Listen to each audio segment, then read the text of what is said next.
Éternel notre Dieu, nous voulons te bénir, nous voulons te rendre grâce. Merci Seigneur pour cette semaine qui est en train d'achever. Seigneur, merci parce que tu as gardé chacun d'entre nous. Tu nous as préservés. Tu nous as renouvelé ton souffle de vie. Tu as permis que nous puissions manger à notre faim, boire à notre soif. Malgré les difficultés, Seigneur Dieu, tu as été avec chacun d'entre nous. Merci Seigneur également parce que tu permets que nous puissions être en communion avec toi. Parce que sans la communion avec toi, nous ne pouvons pas tenir dans ce monde où il y a beaucoup de tentations, il y a beaucoup d'épreuves, Papa. Éternel mon Dieu, je veux te bénir également pour cette opportunité, ce privilège que tu me donnes en cet instant, afin que je puisse encore, Seigneur Dieu, éveiller chacun d'entre nous, afin que je puisse parler encore de ta part, parce que j'ai trouvé grâce devant tes yeux, pour être encore, Seigneur Dieu, ton porte-parole, Papa. Je prie, Seigneur, que ton esprit puisse me conduire dans tout ce que, Seigneur Dieu, tu as préparé dans mon cœur, afin que je puisse encore nourrir mes frères et sœurs, nourrir le peuple que toi-même tu t'es choisi. Seigneur, que cette parole tombe dans des cœurs qui sont préparés pour pouvoir, Seigneur Dieu, entendre ta parole et surtout, Seigneur Dieu, entendre et mettre foi, croire à cette parole, mettre foi sur cette parole, afin que cette parole puisse produire du fruit dans la vie de chacun d'entre nous, Papa. À toi seul la gloire, l'honneur, la puissance pour des siècles, au nom de Jésus-Christ, nous avons ainsi prié. Amen. Alors, frères et sœurs, vous écoutez la voix de votre frère, le serviteur Jean-Paul Lawson. Pour vous qui nous suivez par le biais de WhatsApp, nous vous saluons. Que la grâce du Seigneur, que l'amour de Dieu nous remplisse tous, afin que nous continuions à chercher, à faire sa volonté, et surtout que nous serons toujours dans la recherche de la vraie connaissance, celle qui vient de Dieu, de la vérité, et que nous puissions marcher tous les jours dans cette vérité. Alors mes chers frères, aujourd'hui nous allons continuer notre enseignement sur le discernement des esprits. Mais aujourd'hui, au lieu de continuer, je vais faire des questions-réponses parce que nous avons vu déjà 10 parties de cet enseignement qui est le discernement des esprits. Pour qu'il y ait déjà un résumé de ce que nous avons fait, un résumé de ces 10 parties-là, j'ai fait à peu près 5 questions déjà, que j'ai fait moi-même, et je sais que ce sont des questions que beaucoup d'entre vous aussi vous pouvez vous poser. Donc voilà pourquoi Dieu a mis dans mon cœur de faire ces 5 questions et de pouvoir les répondre, parce que ces questions que je vais pouvoir répondre font partie de tout ce que nous avons vu dès la première partie de l'enseignement du discernement des esprits jusqu'à la 10e partie. Nous allons continuer après les autres parties, mais aujourd'hui nous allons nous arrêter pour faire un résumé à partir des questions-réponses. C'est un résumé, mais ce résumé, c'est à partir des questions-réponses que nous allons faire afin de voir si nous avons déjà compris l'essentiel de ces 10 parties que nous avons déjà vues. Si nous avons déjà compris l'essentiel de ces 10 parties sur le discernement des esprits dans l'Église. Le discernement des esprits dans l'Église. Alors nous allons voir 5 questions aujourd'hui qui vont nous permettre de faire un résumé de tout ce que nous avons déjà vu dans les 10 parties. Avant de continuer et dans les jours, les semaines à venir, la suite de l'enseignement sur le discernement des esprits. Alors la première question que j'ai préparée, c'est comment reconnaître l'Esprit de Dieu dans l'Église? Comment reconnaître l'Esprit de Dieu dans l'Église? Comment savoir que ce qui est dit dans l'Église est de Dieu? Je répète la question. Comment reconnaître l'Esprit de Dieu dans l'Église? Comment savoir que ce qui est dit, si ce qui est dit est de Dieu, si ce qui est dit vient de Dieu, si ce qui est dit vient de l'Esprit, comment le savoir? Comment reconnaître l'Esprit de Dieu dans l'Église? Comment savoir si ce qui est dit est de Dieu ou de l'Esprit? ou de l'Esprit de Dieu? Donc, pour répondre à cette question, nous allons aller voir directement dans Jean chapitre 5. Jean chapitre 5, et nous allons lire le verset 24. Jean chapitre 5, le verset 24. Nous allons le lire et ce passage va nous aider. Donc Jean chapitre 5, le verset 24 dit ceci. En vérité, je vous le dis, celui qui écoute ma parole et qui croit celui qui m'a envoyé a la vie éternelle et ne vient point en jugement, mais il est passé de la mort à la vie. Je répète encore le passage. Le passage dit, en vérité, je vous le dis, celui qui écoute ma parole. Celui qui écoute ma parole. Donc la première des choses, c'est écouter. Écouter la parole et qui croit. Et après, ensuite, on doit croire à la parole. La première des choses, on doit écouter la parole. Quelle parole? La vérité. Pas n'importe quelle parole. La vérité qui vient de Dieu, on doit l'écouter. Ensuite, on doit croire. Et c'est pour ça que Jean 5, 24 nous dit, en vérité, je vous le dis. En vérité, et à chaque fois que vous allez faire la lecture de la parole et que vous allez tomber sur ce mot, en vérité, prêtez attention aux mots qui suivent ces deux lettres-là. En vérité, je dis ces deux lettres, ces deux mots. La vérité est un mot. Donc, lorsque vous allez lire, méditer la parole de Dieu, et que vous allez tomber sur ce mot, en vérité, prêtez attention à ce qui suit. Parce que ce qui suit est vraiment important. Et c'est le Seigneur qui utilise souvent ce langage. C'est le Seigneur qui utilise souvent ces termes, qui dit toujours en vérité. Et là, il dit en vérité, je vous le dis, celui qui écoute ma parole. Ici, c'était Jésus qui parlait. C'était Jésus qui donnait la parole. Voilà pourquoi il dit en vérité, celui qui écoute ce que moi, Jésus, je dis. Donc, ce n'est pas ce que les hommes racontent que nous allons écouter, mais nous allons écouter ce que dit Jésus. Parce que c'est Jésus qui est la vérité. Parce que Jésus est le chemin, la vérité et la vie. Donc, c'est ce que lui, il dit que nous allons écouter. Ensuite, quand on a écouté, on doit faire quoi? On doit croire à ce qu'il a dit. On doit croire à son message. On doit croire à sa parole. Parce que sa parole est la vérité. Toutes choses dans ce monde passeront. Tout ce que nous voyons sur cette terre passeront. Mais la parole de Dieu, selon Matthieu 24, le verset 34, ne passera pas. La parole de Dieu, selon Matthieu 24, le verset 35 plutôt, Matthieu 24, verset 35, ne passeront pas. Terre et ciel passeront. Terre et ciel passeront. Mais la parole de Dieu ne passera pas. Voilà pourquoi Jésus dit dans Jean 5, 24, il dit en vérité, je vous le dis, celui qui écoute ma parole, et qui croit à celui qui m'a envoyé, a la vie éternelle et ne vient point en jugement. Donc ça veut dire que quand j'entends la parole qui vient de Jésus, pas la parole des hommes, ou bien pas la parole de Jésus que les hommes ont transformée. Il faut que cette vérité soit toujours la vérité que Jésus lui-même a dit. Sans retrancher, sans ajouter. Parce que des fois, nous les hommes, on retranche de ce que Jésus a dit, ou bien on ajoute de ce que tu as dit, ou bien on transforme ce que Jésus a dit. Donc ce n'est pas la transformation de la parole. La parole doit rester telle qu'elle. Et si nous la croyons, comme Jésus dit ici, il dit en vérité, je vous le dis, celui qui écoute ma parole et qui croit à celui qui m'a envoyé à la vie éternelle, ne vient point en jugement, mais il est passé de la mort à la vie. Il est passé de la mort à la vie. Donc la parole que nous devons écouter, la parole là, doit être la parole de Jésus. Ensuite, nous devons croire à la parole.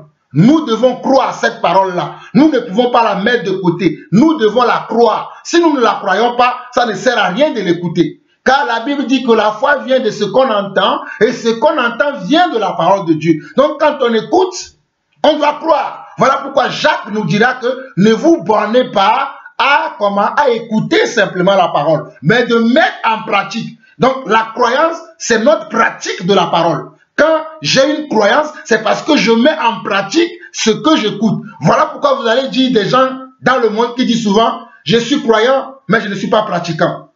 Ça n'a pas de sens. Tu ne peux pas dire que tu es croyant, mais que tu n'es pas pratiquant. Parce que ce qui fait de toi un croyant, c'est parce que tu pratiques.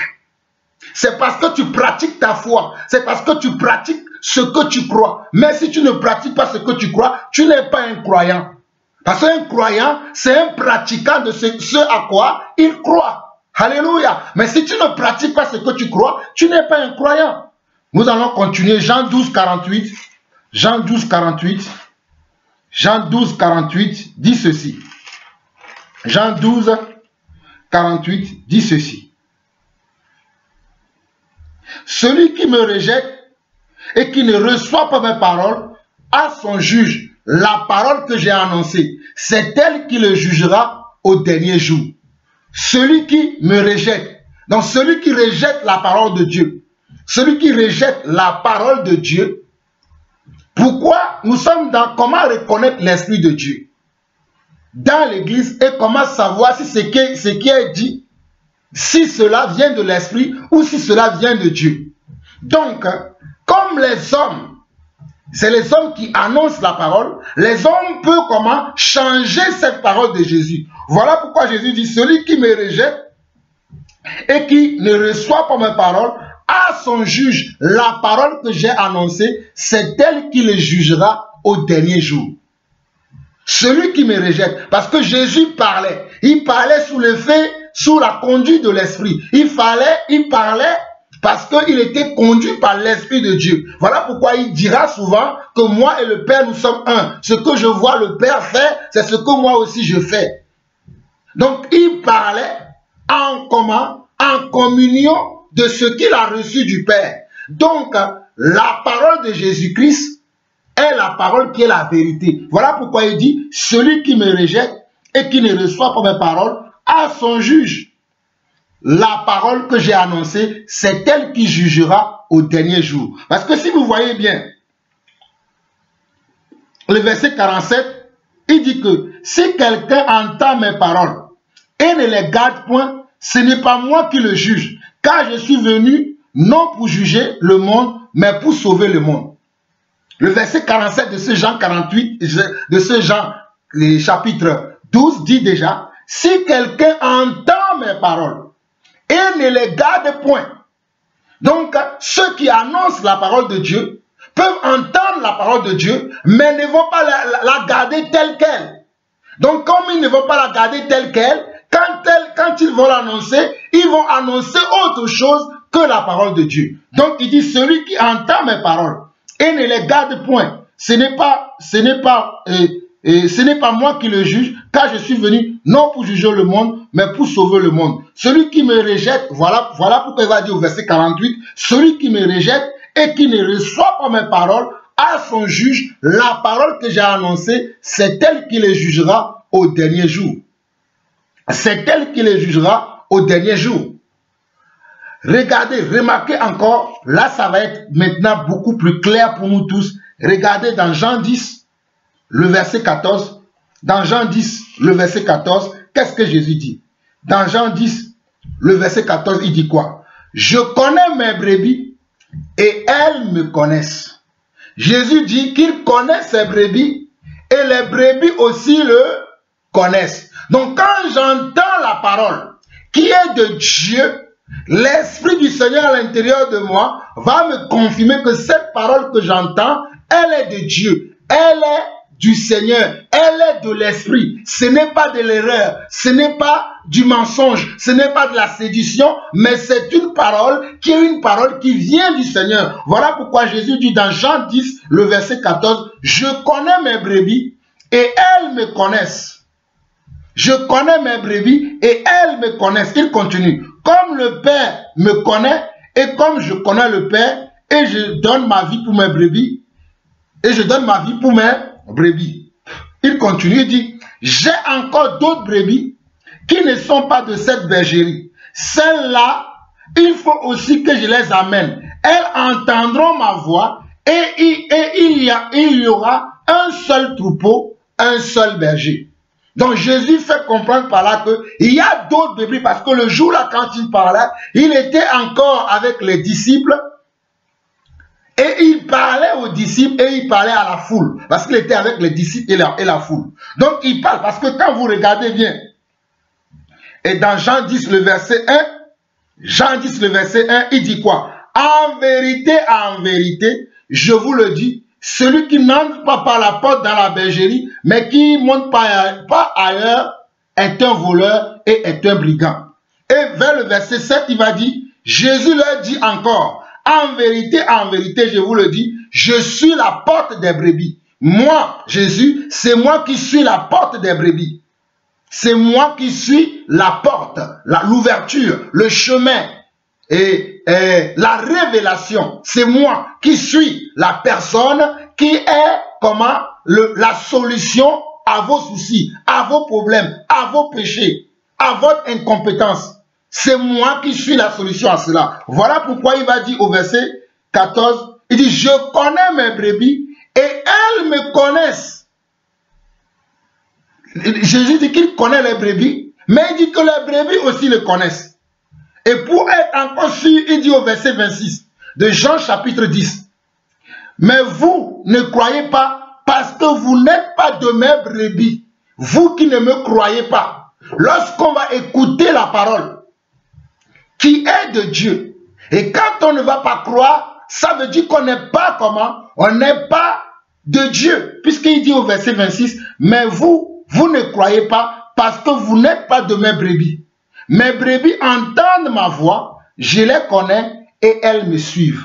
Donc nous qui sommes les brebis du Seigneur, quand nous écoutons la voix de Dieu là, puisque nous avons son esprit en nous, son esprit va nous attester que la voix que nous écoutons là, la parole que nous entendons là, elle vient de Dieu. C'est cette parole-là que nous devons croire. C'est cette parole-là que nous devons accepter. C'est cette parole-là que nous devons suivre. C'est cette parole-là qui est la vérité. La confirmation, nous allons l'avoir en nous, puisque Jésus dit, mais vous ne croyez pas parce que vous n'êtes pas de mes brebis. Donc quand on écoute une parole qui n'est pas de Dieu, c'est normal qu'on ne la croit pas. Quand on écoute une parole qui ne vient pas du Père, c'est normal qu'on ne la croit pas. Mais une parole qui vient du Père va comment? Va créer automatiquement à l'intérieur de nous comment? Un feedback. Va créer automatiquement dans notre cœur comment? Une volonté, une soif d'accepter ce qui est dit, afin, comme le verset 27 dit, mes brebis entendent ma voix, je les connais et elles me suivent. Afin que nous puissions entendre la voix dans ce qui a été dit, afin de suivre cette parole. En fait, quand je suis la parole, je suis en train de suivre Jésus. Quand j'écoute la vérité qui est prêchée, qui est selon Jésus, et que comment? Et que je le garde en moi, et je la pratique, je suis en train de suivre Jésus. Voilà pourquoi Jésus dit dans Jean 10, le verset 26, au verset 27, il dit, mais vous ne croyez pas. Vous qui êtes là, vous m'entendez parler, mais vous ne croyez pas, parce que vous n'êtes pas partie de mes brebis. Mais ceux qui font partie de mes brebis, ceux-là, qui sont comme mes brebis, quand ils entendent ma voix, ils font quoi? Il dit, mes brebis entendent ma voix, je les connais et elles me suivent. Jésus les connaît et les brebis aussi connaissent Jésus parce que Jésus est le bon berger. Il est le bon berger qui donne sa vie pour les brebis. Donc lorsqu'il parle, les brebis l'entendent. Pour ceux qui ont connu, ceux qui connaissent un peu l'élevage ou bien qui connaissent un peu ceux qui travaillent dans l'élevage, qui élèvent les animaux, un animal qui est élevé connaît toujours la voix de son maître. Il sait que le maître, il vient pour donner la nourriture. Quand le maître vient, il fait un cri. Et il m'appelle par un cri, par des gestes. Donc, l'animal connaît son maître. Il sait que celui-là, c'est son maître. Si quelqu'un d'autre vient pour attirer l'animal, l'animal ne va pas le suivre parce qu'il connaît vraiment son maître. Vous comprenez ce que je suis en train de dire? Donc, il dit que Jésus nous dit que mes brebis entendent ma voix. Et comment? Et elles me connaissent et elles me suivent. Mes brebis entendent ma voix, je les connais et elles me suivent. Un dernier passage, 1 Jean 5, 1 Jean 4 plutôt, 1 Jean 4, rapidement, le dernier passage pour cette première question, 1 Jean 4, 1 Jean chapitre 4, 1 Jean chapitre 4, le verset 5 à 6. 1 Jean chapitre 4, le verset 5 à 6 dit ceci. Eux, ils sont du monde. C'est pourquoi ils parlent d'après le monde et le monde les écoute. Eux, ils sont du monde. C'est pourquoi ils parlent d'après le monde et le monde les écoute. Nous, nous sommes de Dieu. Celui qui connaît Dieu nous écoute. Donc, il y a des paroles que nous allons écouter. Ça ne va pas faire tilt en nous. Ça ne va pas nous toucher. Ça ne va pas nous parler. Parce que ce sont des paroles du monde. Et les gens qui les annoncent, ils parlent d'après le monde. Ils ne parlent pas d'après la vérité. Ils ne parlent pas selon la vérité. Donc, ils parlent selon le monde. Ils parlent d'après le langage mondain. Ils ne parlent pas d'après le langage spirituel. Voilà pourquoi ceux qui vont les écouter, c'est ceux qui ont l'amour du monde. C'est ceux qui vont les écouter, c'est ceux qui sont du monde, qui s'attachent aux choses de ce monde. Ils vont les écouter, cette parole-là va les intéresser. Mais nous qui aimons le Seigneur, nous aurons toujours soif parce que ce n'est pas ça ce que nous voulons. Nous aurons toujours soif parce que nous voulons la vérité. Nous voulons entendre Dieu. Et nous n'allons pas accepter ça. Voilà pourquoi on nous dit au verset 6, nous sommes de Dieu. Celui qui connaît Dieu nous écoute. Donc celui qui connaît Dieu, lorsqu'il va écouter la parole de Dieu, automatiquement il va tendre l'oreille parce que l'Esprit va lui rendre témoignage. Ah, voici tes frères, voici tes soeurs, voici mon serviteur qui parle. Écoute ce qu'il dit.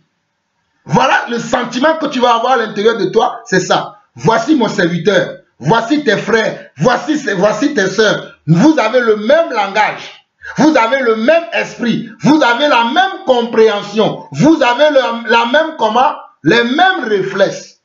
Voilà pourquoi on nous dit verset 6, nous sommes de Dieu, celui qui connaît Dieu nous écoute. Celui qui n'est pas de Dieu ne nous écoute pas. Celui qui n'est pas de Dieu ne va pas nous écouter. Quand nous allons dire les mêmes choses que Jésus a dit, celui qui n'est pas de Dieu, il va dire non, cette parole est dure, qu'ils peuvent l'entendre. Et ils vont se retirer. Et la suite du verset, elle est claire. Il dit, c'est par là que nous connaissons l'esprit de vérité et l'esprit de l'erreur. C'est par là, c'est par ce signe-là que nous connaissons l'esprit de vérité et l'esprit de l'erreur. Nous n'allons pas aller chercher l'esprit de l'erreur ailleurs. Mais nous allons chercher l'esprit de l'erreur dans la vérité que nous professons, que nous annonçons. Celui qui croit à cette vérité, celui qui accepte cette vérité, nous avons le témoignage que c'est notre frère, que c'est notre sœur, que c'est un serviteur de Dieu, que c'est une servante du Seigneur, que c'est que c'est quelqu'un qui fait partie, de l'église véritable. Et voilà pourquoi le verset 6 de 1 Jean 4 nous dit, nous sommes de Dieu, celui qui connaît Dieu nous écoute. Il nous écoute lorsque nous parlons des mêmes choses que le Seigneur a annoncées. Nous allons annoncer la même parole comme le Seigneur a annoncé, sans ajouter, sans retrancher. Nous transmettrons ce que nous avons entendu de lui. Voilà pourquoi il dit, nous sommes de Dieu. Celui qui connaît Dieu nous écoute. Celui qui n'est pas de Dieu ne nous écoute pas. C'est par là que nous connaissons l'esprit de la vérité et l'esprit de l'erreur. Alors, nous pouvons continuer par plusieurs passages. Mais je pense qu'avec ces quelques passages-là, vous pouvez maintenant être capable de reconnaître l'esprit de Dieu dans l'église. Et comment savoir si ce qui est dit, c'est de Dieu ou si ce n'est pas de Dieu l'Esprit va nous rendre témoignage, comme dans Jean 10, le verset 14 dit, Jean 10, verset 14 dit quoi? Il dit, je connais mes brebis et elles aussi me connaissent. Il dit, vous ne m'attendez pas parce que vous n'êtes pas de mes brebis. Donc il y a des paroles que nous allons écouter, nous n'allons pas l'entendre. Parce que ça ne sera pas agréable à nos oreilles. Ça ne sera pas agréable à notre esprit. Cela veut dire que ce n'est pas la parole de Dieu. Ne te force pas à croire quelque chose qui n'est pas de Dieu. Sinon tu seras dans l'illusion. Tu seras dans un tohu-bohu. Mais si tu crois à la véritable parole de Dieu, la confirmation viendra. Ah, c'est ça la vérité. Écoute ça. C'est ça. C'est ton frère. C'est mon serviteur. C'est ta sœur. Écoute celui-là. Voilà comment nous pouvons arriver à discerner ce qui est de Dieu et ce qui n'est pas de Dieu. La deuxième question que j'ai fait, c'est comment reconnaître maintenant les séducteurs ou savoir si je suis séduit ou alors si la séduction me guette. La deuxième question, c'est ceci. Comment savoir ou comment reconnaître les séducteurs ou savoir si je suis déjà séduit ou alors si la séduction est à mes trousses. Je répète, comment reconnaître les séducteurs ou savoir si je suis déjà séduit ou alors si la séduction me guette. Nous allons aller très rapidement dans 2 Timothée chapitre 4, 2 Timothée chapitre 4 pour répondre à cette question. 2 Timothée chapitre 4 dit ceci. 2 Timothée chapitre 4 dit ceci. Je t'en conjure devant Dieu. On va lire du verset 3. C'est le verset 3 et 4 qui est important. Mais on va lire du verset 1 au verset 4. Je t'en conjure devant Dieu et devant Jésus-Christ qui doit juger les vivants et les morts. Et au nom de son avènement et de son royaume, il dit quoi? Prêche la parole. C'est-à-dire prêche la parole veut dire prêche la vérité. Insiste, voilà pourquoi j'insiste moi aussi, insiste en toute occasion, favorable ou non. Il dit insiste, voilà pourquoi moi aussi j'insiste sur ces choses que la plupart d'entre nous, nous connaissons déjà. Mais la Bible me demande encore toujours de prêcher ça. Il dit prêche la parole, insiste en toute occasion, favorable ou non, reprend, censure, exhorte avec toute douceur et en instruisant. Mais regardez le verset 4 ou le verset jusqu'au verset 3 au verset 4 qui vont nous donner comment le fil, qui vont nous donner le flair de connaître ceux qui sont dans la séduction. Il dit car il viendra un temps où les hommes ne supporteront pas la saine doctrine.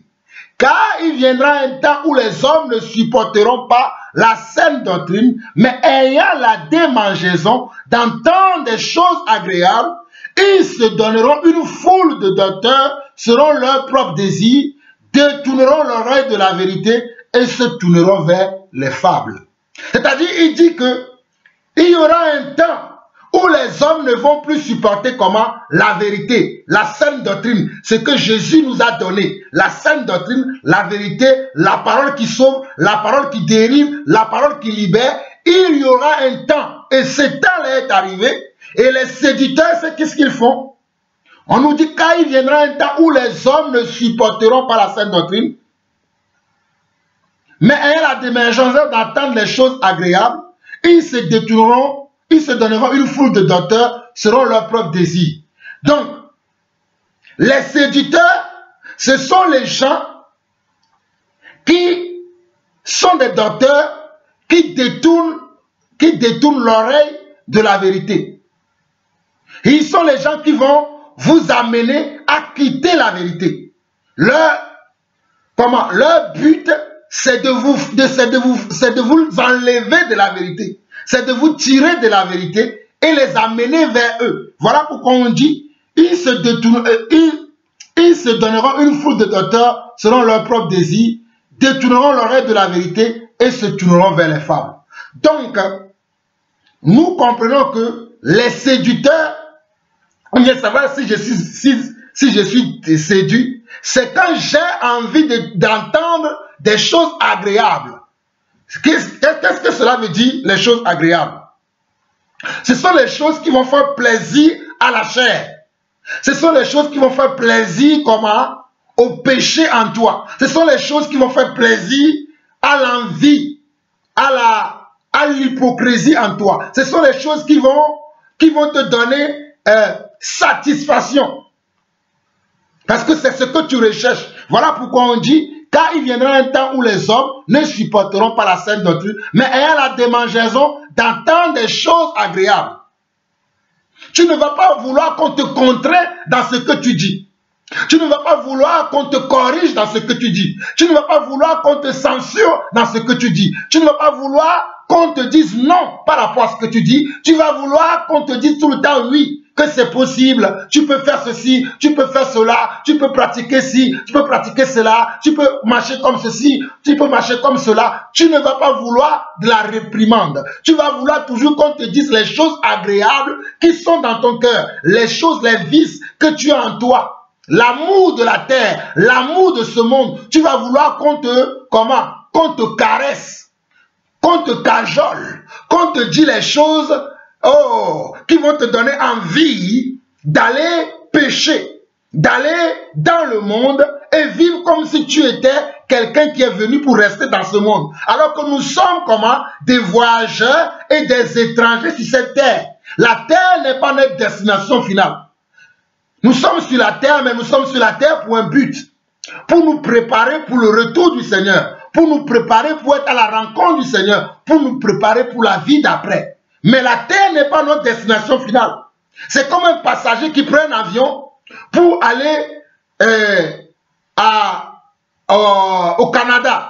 Mais l'avion fait escale comment? L'avion fait escale en Allemagne. Est-ce que l'Allemagne est la destination de la personne? Non. Il va attendre en Allemagne jusqu'à ce que l'avion l'amène à sa destination finale, qui est le Canada. C'est la même chose pour nous. Nous avons eu la nouvelle naissance. Et la nouvelle naissance, nous sommes nés dans l'église. Nous avons écouté la vérité. Et la vérité là nous a amenés vers Jésus. Mais nous sommes en attente de la promesse de Jésus, où Jésus a dit: oh, la vie éternelle, c'est qu'ils te connaissent, toi le seul vrai Dieu, et celui que tu as envoyé, Jésus-Christ. La vie éternelle, c'est de connaître Jésus et de rester dans sa volonté. Voilà pourquoi on a vu dans Jean 5, 24 tout à l'heure, où il a dit que celui qui écoute ma parole et qui la garde, ne viendra pas en jugement.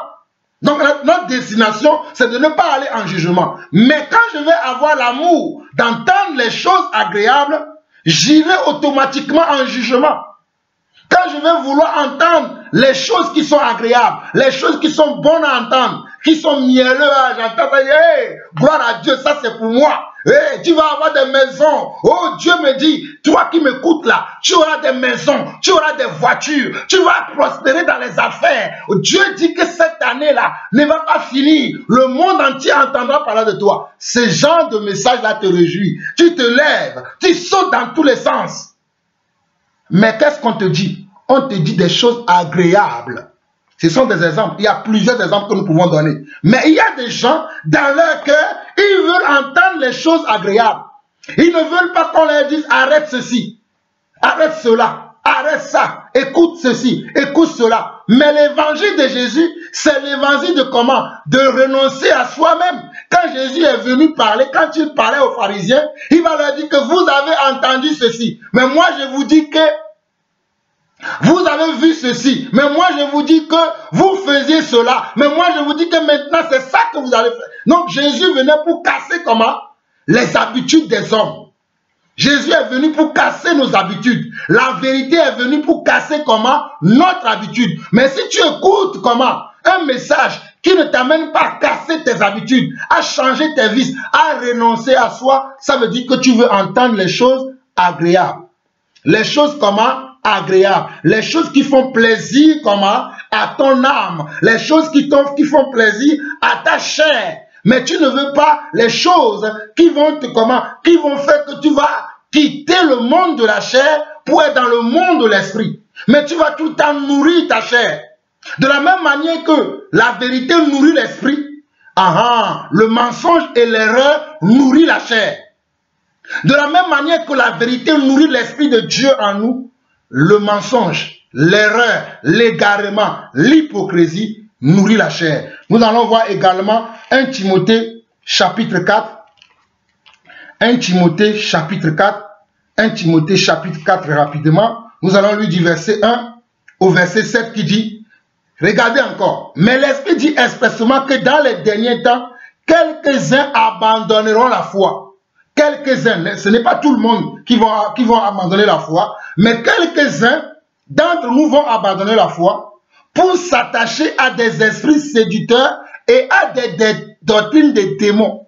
Ce sont les gens qui vont abandonner la foi pour s'attacher à des doctrines séducteurs et des doctrines des démons par l'hypocrisie de faux docteurs portant la marque de la flétrissure dans leur propre conscience. Ils portent déjà la marque comment? Du mensonge. La marque comment? De l'égarement dans leur conscience. Et il continue. Verset 3. Ils prescrivent de ne pas se marier et de s'abstenir d'aliments que Dieu a créés pour qu'ils soient pris avec action de grâce par ceux qui sont fidèles et qui ont connu la vérité. Comment est-ce que vous allez reconnaître ces séducteurs? Ce sont les gens qui vont vous dire des choses qui sont contraires à la volonté de Dieu, qui sont contraires à la vérité. Ils vont donner des dictats, des lois qui sont contraires à la volonté de Dieu. Vous allez voir, ce sont des gens qui changent la parole de Dieu par leur propre pensée, par leur tradition, par leurs coutumes, ou bien par ce que le monde dans lequel ils évoluent, puisqu'ils évoluent dans le monde des ténèbres. Donc les esprits des ténèbres qu'ils utilisent les a donnés comment? Certains interdits, qui vont vous interdire aussi dans l'assemblée. Vous allez voir que dans l'assemblée, on va dire qu'ici, on n'adore pas Dieu, on ne prie pas en langue, on ne prie pas en esprit ici, parce qu'on ne comprend pas ce langage. Il va y avoir des choses que quand vous allez écouter, vous allez dire que c'est pas, est-ce que c'est ça la vérité? Ils vont vous dire, bon, d'ailleurs, le mariage, c'est une chose terrestre, ne vous mariez pas. Ils vont dire, le mariage, c'est une chose terrestre. Le mariage, ne vous mariez même pas du tout.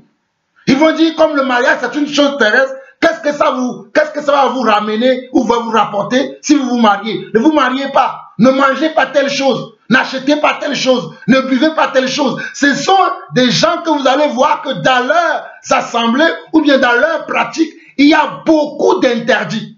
Il y a beaucoup de dictats. Et comme je le dis, ce sont des dictateurs. Ils vont vous conduire avec la dictature. Vous ne serez même pas convaincu de ce qu'ils disent. Hein. Mais à cause de comment ils vont vous vendre la chose, à cause de leur pression, vous allez vous soumettre à ces choses, même si vous n'êtes pas convaincu. C'est ça la séduction. Même si vous n'êtes pas convaincu de ce qu'ils disent, à cause de la pression qu'ils mettent sur vous, à cause de comment ils manipulent les choses, ils vont réussir à vous manipuler et vous allez vous soumettre à ce qu'ils disent, alors que ce qu'ils disent, ce n'est pas la vérité. Puisqu'ils disent quoi? On nous dit, verset 3 de 1 Timothée chapitre 4, ils prescrivent de ne pas se marier et de s'abstenir d'aliments que Dieu a créés pour qu'ils soient pris avec action de grâce par ceux qui sont fidèles et qui ont connu la vérité. Car tout ce que Dieu a créé est bon. Et rien ne doit être rejeté pourvu qu'on le prenne avec action de grâce. Tout ce que Dieu a créé est bon. Le mariage, c'est Dieu là qui l'a créé. C'est bon. Pourvu que ton mariage, que tu rentres dedans avec une action de grâce. Que ton conjoint ne soit pas pour toi un objet de plaisir ou bien un objet de procuration de ce que toi tu as envie. Mais que ton conjoint soit pour toi comment? Une bénédiction de la part de Dieu. C'est de la même chose pour la nourriture. Il continue, verset 5. Parce que tout est sanctifié par la parole de Dieu et la prière. Tout est sanctifié par la parole de Dieu et la prière. Mais pourquoi on va te dire, ne goûte pas, ne touche pas ceci, ne fais pas ceci, ne prends pas ça, ne fais pas ceci. Dans les églises où vous avez ces pratiques-là, où il y a trop d'interdits, et souvent, non justifiés par les Écritures. Souvent, comme je dis, non justifié par les Écritures. Ou bien, c'est justifié par les Écritures, mais en contresens. Pas dans le vrai sens, pas dans la vraie direction des Écritures, mais on a tourné les Écritures. On a tourné le sens des Écritures. On a tordu la vérité de Dieu pour soumettre les gens à notre volonté. Pour soumettre les gens à ce que nous avons envie. Mais ce n'est pas ça. On doit suivre la vérité. Au verset 6, on dit quoi? En exposant ces choses aux frères, tu seras un bon ministre de Jésus-Christ, nourri des paroles de la foi et de la bonne doctrine que tu as exactement suivi. Regardez le verset 6. En exposant ces choses, donc nous exposons ces choses à vous, nos frères et sœurs. On dit en exposant ces choses aux frères, tu seras un bon ministre de Jésus-Christ, nourri des paroles de la foi et de la bonne doctrine que tu as exactement suivi. Verset 7. Repousse les contes profanes de vieilles femmes. On doit comment repousser les vieilles femmes aussi qui sont là aujourd'hui, qui encouragent ces choses, les gens qui suivent les femmes. Vous allez voir que souvent dans ces assemblées-là, il y a beaucoup de femmes. Et c'est les femmes-là qui vont dire, viens voir mon pasteur. Il va régler ton problème. Viens voir mon homme de Dieu. Viens voir mon prophète. Viens voir mon apôtre. Viens voir mon ceci. Viens voir mon cela. Les femmes-là sont là pour faire la publicité de la sédition. Pour faire la publicité des dictateurs spirituels. Vous allez voir beaucoup de ces femmes-là. C'est eux, ou bien c'est elles plutôt, qui vous attirent vers ces choses-là. Parce qu'elles ont été déjà gagnées eux-mêmes. Elles-mêmes. Elles ont été déjà gagnées elles-mêmes. Donc, elles doivent faire la propagande, la publicité de ces gens-là. Mais quand vous voyez leur vie, vous dites, mais il n'y a rien qui change dans leur vie. Ils sont dans les mêmes problèmes, dans les mêmes situations. Aucune avancée spirituelle, hein, aucune progression. Ils sont toujours pareils. Elles sont toujours pareilles. Vous ne me croyez pas. Allons dans 2 Pierre rapidement. 2 Pierre chapitre 1. Et 2 Pierre chapitre 2, on va lire, ce sont des passages que nous avons vus, on va lire le verset 1 au verset 4, rapidement. Il y a eu parmi le peuple de faux prophètes, regardez bien, il y a eu parmi le peuple de faux prophètes, il y aura de même parmi vous de faux docteurs. Ce ne sont pas des vrais docteurs. Quand tu es malade, tu as besoin d'aller voir un médecin. Quand tu es malade, tu as besoin, supposons que tu as mal à l'œil. Tu as besoin de voir quoi? Tu as besoin de voir un ophtalmologue. Mais tu te vois qu'on t'amène chez un kiné. Le kiné te dit, mais pour que ton œil fonctionne, ben, je vais te couper l'orteil. Coupe l'orteil. Ou bien bouche ton nez. Tu vois que tu n'es pas chez la bonne personne. Peut-être tu as des problèmes, comment? Avec l'un de tes membres. On doit t'envoyer comment chez un chirurgien. Mais on t'amène chez comment? On t'amène chez une sage-femme. Une sage-femme, elle n'est pas chirurgienne. Elle ne peut pas te traiter. Mais elle va te dire maintenant, bon, ok, tu sais, crie, lève un peu la main. Fais tel exercice. Parce que c'est ça ce qu'ils apprennent dans leur métier. Mais le chirurgien, dès que lui te voit, il sait exactement que là où il doit t'opérer, il va te dire la vérité. Voilà. Ce sont des exemples. Donc dans 2 Pierre, 2 versets 1 à 4 dit ceci. Il y a eu parmi le peuple de faux prophètes, et il y aura de même parmi vous de faux docteurs qui introduiront sournoisement des sectes pernicieuses et qui, reniant le maître qui les a rachetés, attireront sur eux une ruine soudaine. Plusieurs les suivront dans leur dérèglement et la voie de la vérité sera calomniée à cause d'eux. Un des signes, vous allez voir qu'à cause de ces personnes-là qui font ce genre de choses, c'est que souvent plusieurs personnes, ceux qui aiment le monde là, ceux qui aiment la chair, ceux qui aiment les séductions, vont les suivre. Mes chers frères et sœurs, je vais vous donner une grande révélation. Ce n'est pas parce que beaucoup de personnes pratiquent la même chose que c'est la vérité.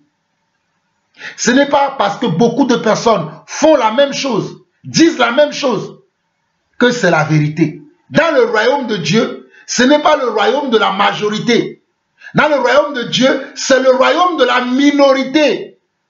Écoutez-moi très bien. Dans le royaume de Dieu, c'est le royaume de la minorité. Voilà pourquoi la Bible dit dans Matthieu chapitre 7 que large, spacieuse est le chemin qui mène vers la perdition. Mais étroite, resserrée est le chemin qui mène vers la vie. Étroite, resserrée est le chemin qui mène vers la vie. Donc comme le passage dit ici, le passage est clair, il dit quoi? Verset 2 de 2 Pierre chapitre 2. Plusieurs les suivront dans leur dérèglement. Et la voix de la vérité sera calomniée à cause d'eux. Et vous allez voir, quand nous parlons aujourd'hui, et nous disons vraiment la vérité, hein, mais à cause de ces malfrats, de ces faux docteurs, notre vérité est perçue comme un mensonge. Parce que notre vérité est différente de ce qui se voit partout. Les gens se disent, mais je vais là, c'est pas ça. Je vais là, c'est pas ça. Je vais là, c'est pas ça. Mais lui, il dit autre chose. Donc, même notre vérité ne va pas atteindre les gens. À cause de quoi? À cause du mensonge qui a rempli le monde. Et on continue, le verset 3 dit, pas cupidité. Ils sont cupides. Les gens que vous voyez qui sont cupides, on dit pas cupidité. Ils vous exploiteront au moyen de paroles trompeuses, eux que menacent depuis longtemps la condamnation et dont la ruine ne sommeille point. Donc ils vont nous exploiter au profit des paroles trompeuses. Ils vont nous exploiter au profit des paroles trompeuses, eux que menacent depuis longtemps la condamnation et dont la ruine ne sommeille point. Nous allons continuer. Et comme nous n'avons pas le temps, nous allons aller directement au verset 18, au verset 20. Au verset 18, au verset 20, leur caractéristique encore, il dit, avec des discours enflés d'orgueil, avec des discours enflés de vanité, ils amorcent par les convoitises de la chair, par les dérèglements, ceux qui viennent à peine d'échapper aux hommes qui vivent dans l'égarement.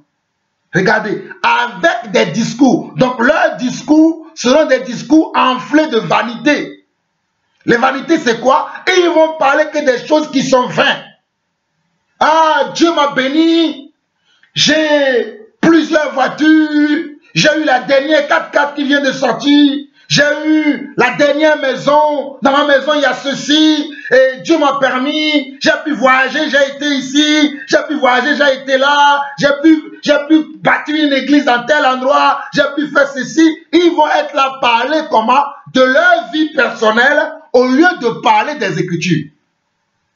Par la grâce de Dieu, ils vont dire, par la grâce de Dieu, mais vous allez voir que ce n'est pas la vraie grâce de Dieu que l'apôtre Paul ou bien les apôtres utilisaient pour parler de comment Dieu les a utilisés pour faire des choses. Mais leur truc qu'ils vont dire, vous allez sentir qu'ils sont en train de vous vendre des rêves. Ce sont des vendeurs d'illusions. Ce sont des vendeurs de comment? D'illusions. Ce sont les gens qui vendent un Jésus comment? Un Jésus commercial. Un Jésus boutique, un Jésus prêt à porter, un Jésus prêt à tout. C'est ce qu'eux ils vont vous vendre. Comme on le dit ici au verset 18, avec des discours enflés de vanité, ils amorcent par les convoitises de la chair. Ils amorcent par les convoitises de la chair. Ils amorcent par les convoitises de la chair. Ils amorcent par les convoitises de la chair. Ils amorcent par les convoitises de la chair. Leurs prédications vont se tourner sur toutes les choses qui concernent la chair et non l'esprit. Par les dérèglements, ceux qui viennent à peine d'échapper aux hommes qui vivent dans l'égarement. Ils leur promettent la liberté. Ils vont vous promettre la liberté. Vous allez voir, vous allez réussir. Votre famille va entendre parler de vous. Vos collègues vont entendre parler de vous. Oh, vos frères et sœurs vont voir comment Dieu vous amène à un niveau. Ils vont utiliser ces mots. Comme on dit, ils leur promettent la liberté quand ils sont eux-mêmes esclaves de la corruption, car chacun est esclave de ce qui a triomphé de lui.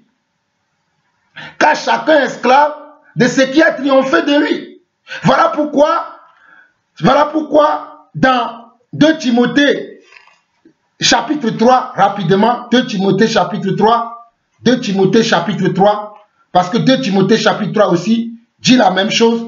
2 Timothée chapitre 3 dit que, verset 1 au verset 5 dit, « Sache que dans les derniers jours, il y aura des temps difficiles, car les hommes seront égoïstes, amis de l'argent, fanfarons. » Voilà, ils sont égoïstes. Ils vont parler que de leur ego personnel. Ils vont concentrer leur message sur eux, pas sur la vérité.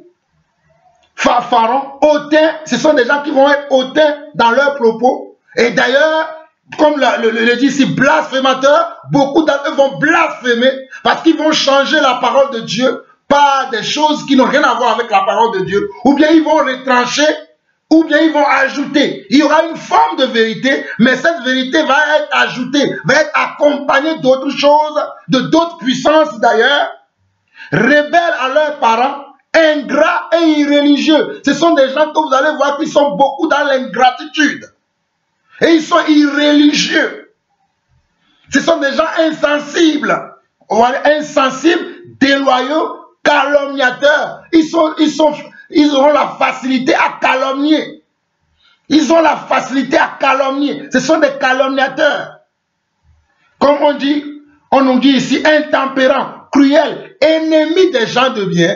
Ils vont être des ennemis des gens de bien, des gens qui prêchent la vérité, des gens qui n'aiment pas le mensonge, des gens qui n'aiment pas ces choses-là. Ils ne vont pas les aimer. Ces gens-là seront leurs ennemis. Et comme on voit ici, on nous dit traite, emporté, enflé d'orgueil, aimant le plaisir plus que Dieu. Ils vont aimer leur plaisir là. Leur plaisir. Ce sont des gens que vous allez voir, ils seront dans la concurrence. Même entre eux, les séducteurs là, ils seront dans la concurrence. Je vais vous donner un exemple. Celui-là, il a créé une église peut-être qui a 1000 membres. L'autre va dire, moi je vais créer une église. Il n'a pas encore 2000 membres. Mais il dit, moi je vais créer une église de 2000 membres. Et Dieu va m'aider. Vous allez voir, cette salle sera remplie. Et il va créer l'église. Ou l'autre va dire, bon moi, je vais créer la plus belle église du monde.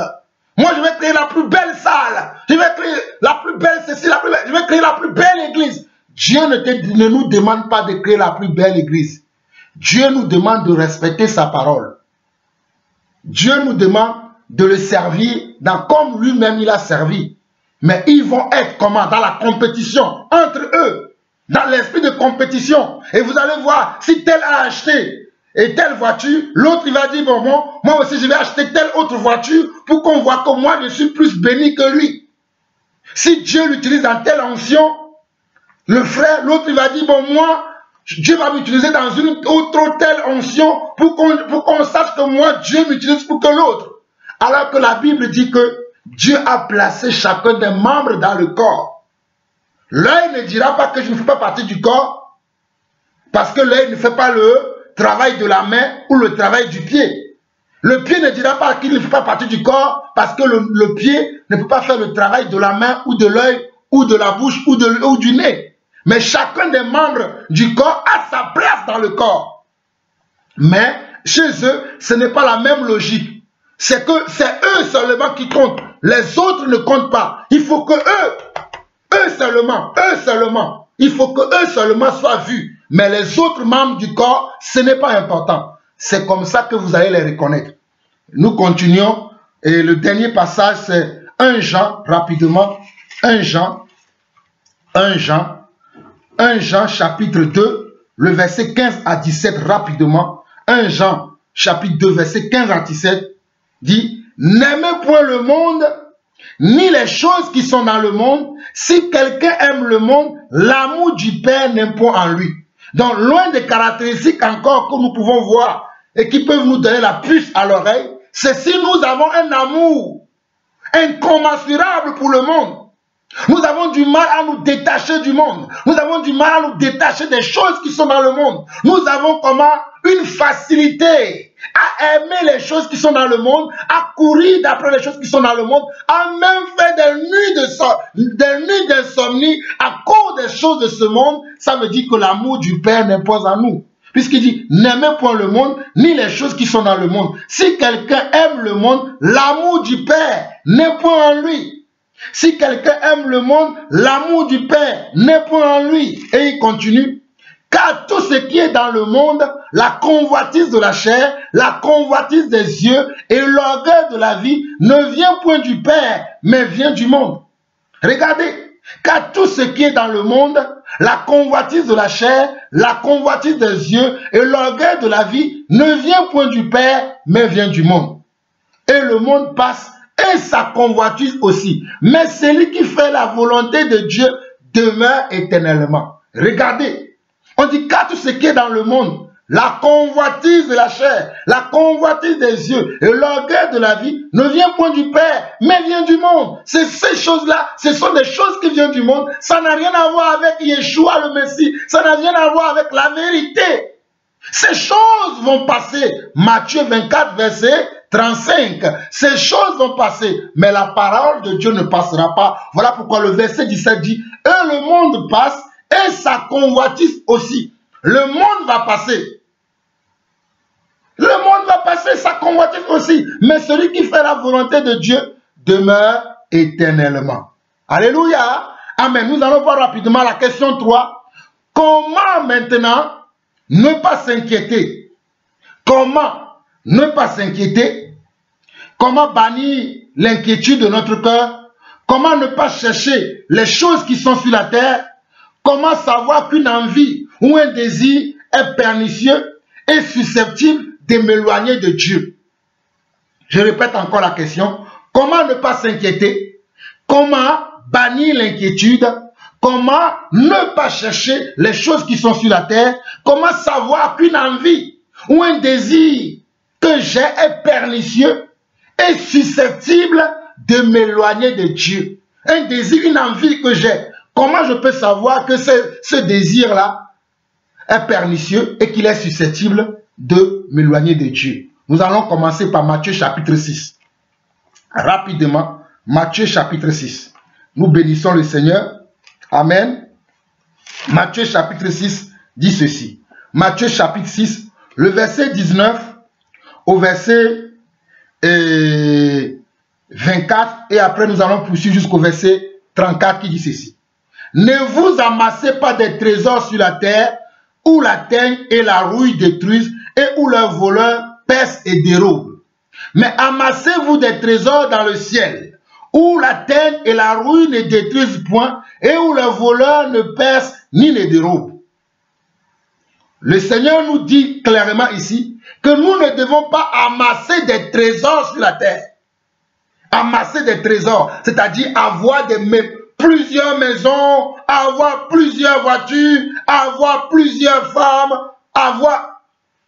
C'est ça, ne vous amassez pas des trésors sur la terre. Avoir les choses de ce monde-là, les en avoir beaucoup, c'est un problème. Et vous allez voir, Jésus explique pourquoi cela est un problème. Pourquoi cela est un problème. Car là où est ton trésor, là aussi sera ton cœur. Quand tu vas commencer à emmagasiner ces choses, à outrance, à perpétuité, tu ne vas plus dormir. Au lieu de dormir la nuit, tu vas commencer à penser, ah, il faut que je fructifie encore cette entreprise. Il faut que je fructifie encore ces maisons. Il faut que je fructifie encore ceci. Tu vas être tellement dans ça que tu vas oublier Dieu. Tu vas oublier Dieu. Je ne suis pas en train de dire que ce n'est pas bon d'acquérir les richesses. Mais si tu as une envie à outrance, une envie à perpétuité, une envie tout le temps, c'est ce que toi, tes pensées se tournent que vers ça. Jésus dit dans la suite, verset 21, car là où est ton trésor, là aussi sera ton cœur. L'œil est la lampe du corps. Si ton œil est en bon état, tout ton corps est éclairé. Mais si ton œil est en mauvais état, tout ton corps sera dans les ténèbres. Si donc la lumière qui est en toi est ténèbre, combien seront grandes ces ténèbres? La lumière qui devait être en toi, tu l'as changée par les ténèbres en comment? En voulant s'accaparer de tout ce qu'il y a sur la terre. Hein? En voulant s'accaparer de toutes ces choses. Toi, tu ne dois pas être dans ça. Toi, tu dois avoir comment ton regard sur le Seigneur. Ce qui doit être l'objet de tes pensées, de tes préoccupations, de tes soucis, c'est gagner le ciel. Alléluia. Quand tu es là tous les jours, quand bien même que tu vas travailler, tu vas avoir des difficultés, tu vas avoir des fins du mois difficiles, ou bien tu vas avoir même des fins du mois heureux, malgré que tu sois heureux dans tes fins du mois, tu dois toujours avoir pour l'objectif, oh le ciel, les ciels, oh je dois aller au ciel, je dois aller au ciel. C'est ça qui doit être l'objet de tes pensées. Mais si tel n'est pas le cas, le verset 24 dit, nul ne peut servir deux maîtres, car ou il haïra l'un et aimera l'autre, ou il s'attachera à l'un et méprisera l'autre. Vous ne pouvez servir Dieu et Mammon. Mammon, c'est le Dieu de la, c'est le Dieu de la prospérité à outrance. C'est le Dieu de la richesse démesurée. On veut être riche à tous égards et ne plus considérer celui qui peut nous rendre riches. C'est ça le Dieu de ces choses-là. C'est Mammon. Voilà pourquoi au verset 24, on nous dit, nul ne peut servir deux maîtres, car où il haïra l'un et aimera l'autre, ou il s'attachera à l'un et méprisera l'autre. Vous ne pouvez servir Dieu et Mammon. Il continue, verset 25. C'est pourquoi je vous dis, ne vous inquiétez pas pour votre vie, de ce que vous mangerez, ni pour votre corps, de quoi vous serez vêtus. Parce que la plupart d'entre nous, l'excuse c'est qu'on dit, ah, comme je ne sais pas ce qui va arriver le lendemain, il faut que je prépare mon avenir. Je vais ouvrir un compte en banque, je vais pouvoir mettre de l'argent de côté, comme ça, s'il m'arrive un pépin demain, je sais que mon compte est là.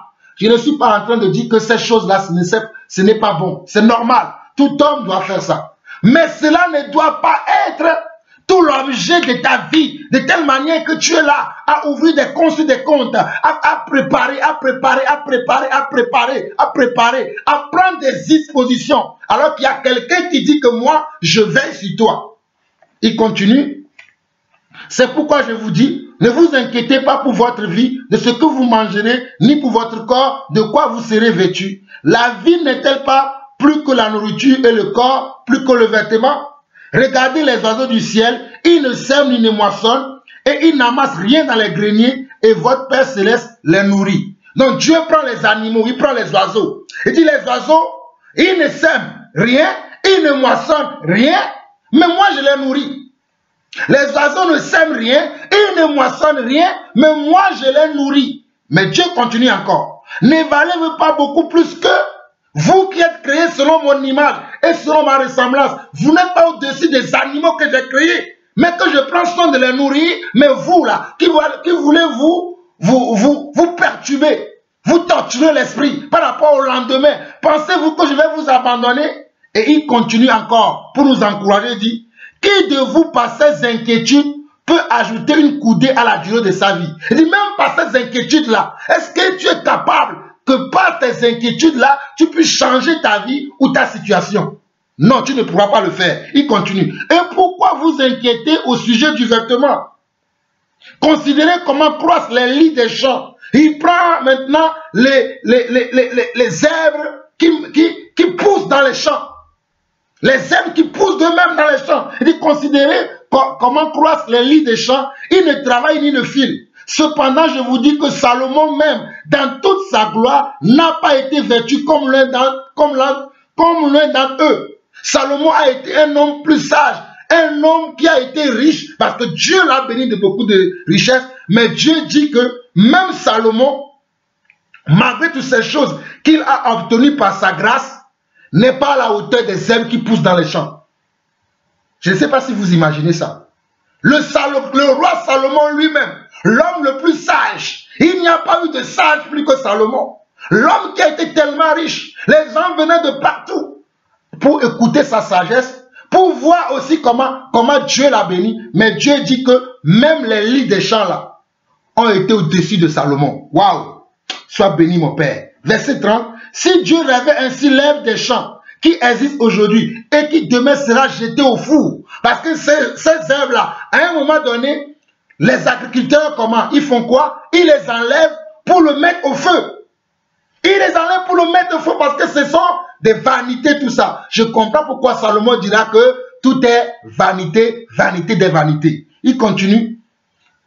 Il dit, au four, ne vous vêtira-t-il pas à plus forte raison, gens de peu de foi?